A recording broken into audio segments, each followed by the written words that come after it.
হরে Krishna. Hello viewers, অনুরাধারাই কিচেনে আপনাদের সবাইকে স্বাগতম। চলে এলাম পুঁই পাতার মুচমুচে চপ রেসিপি নিয়ে। তবে চলুন রেসিপিটি দেখে নেওয়া যাক। দেখতে পাচ্ছেন কতটা মুচমুচে হয়েছে আমার পুঁই শাক পাতার চপগুলো। তবে চলুন রেসিপিটি দেখে নেওয়া যাক। এখানে আমি নিজের হাতে লাগানো পুঁই শাকের গাছ থেকে তাজা তাজা পুঁই শাকের পাতা নিয়ে নিয়েছি আর ভালোভাবে ধুয়ে পরিষ্কার করে নিয়েছি। হাফ কাপ বেসন ভালোভাবে চেলে নিয়েছি।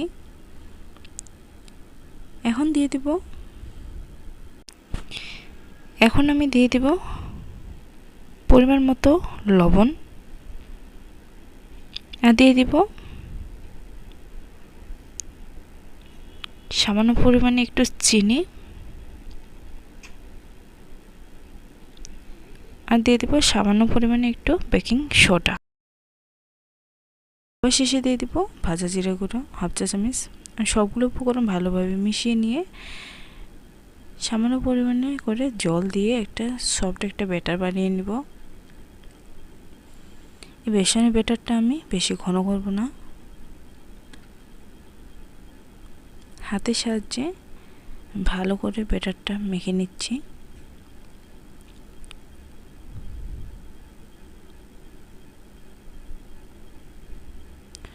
জলটা কিন্তু আমি একবারে দিব না, আস্তে আস্তে দিচ্ছি, দেখতে পাচ্ছেন।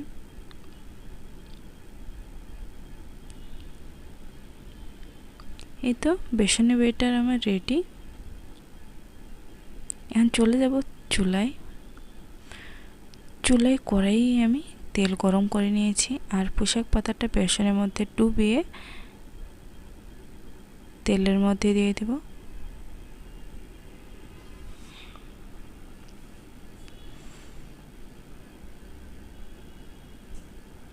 আমি আরেকটা পাতা দিয়ে দিচ্ছি।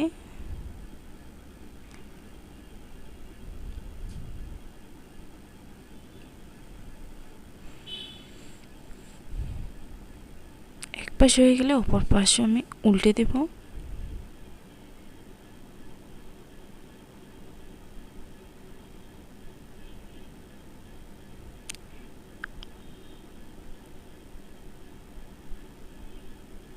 আমি আবারও আরেকটা দিয়ে দিব।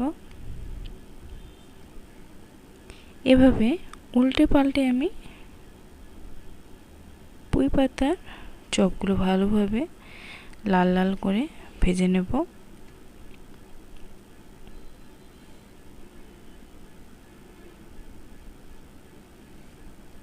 এই তো পুঁই শাকের পাতার চপ আমার ভাজা হয়ে গেছে। এখন আমি তুলে নেব।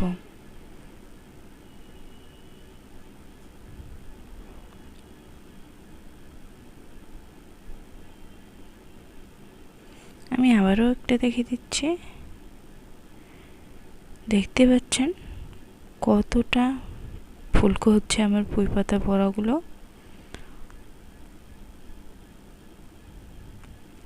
এক পাশে হয়ে গেলে অপর পাশে আমি উল্টে দেব।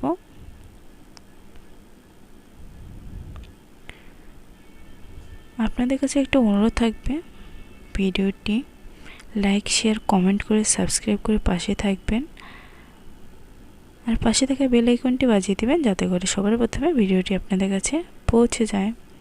দেখতে পাচ্ছেন কতটা ফুলকো হয়েছে আমার পুঁই শাক পাতার চপটা আর অনেক মুচমুচেও হয়। আপনারা দেখে হয়তো বুঝতে পারতেছেন কতটা ফুলকো হয়েছে।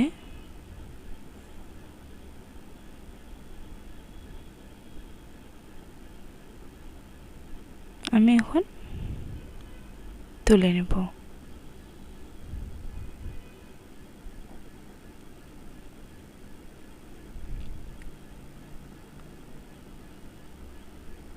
এভাবে করেই সবগুলো পুঁই পাতার চপগুলো আমি বানিয়ে নেব। সবগুলো পুঁই পাতার চপ আমি বানিয়ে নিয়েছি। আজ এ পর্যন্তই, দেখা হবে নতুন এক রেসিপি নিয়ে। সে পর্যন্ত আপনারা সবাই ভালো থাকবেন, সুস্থ থাকবেন। হরে কৃষ্ণ।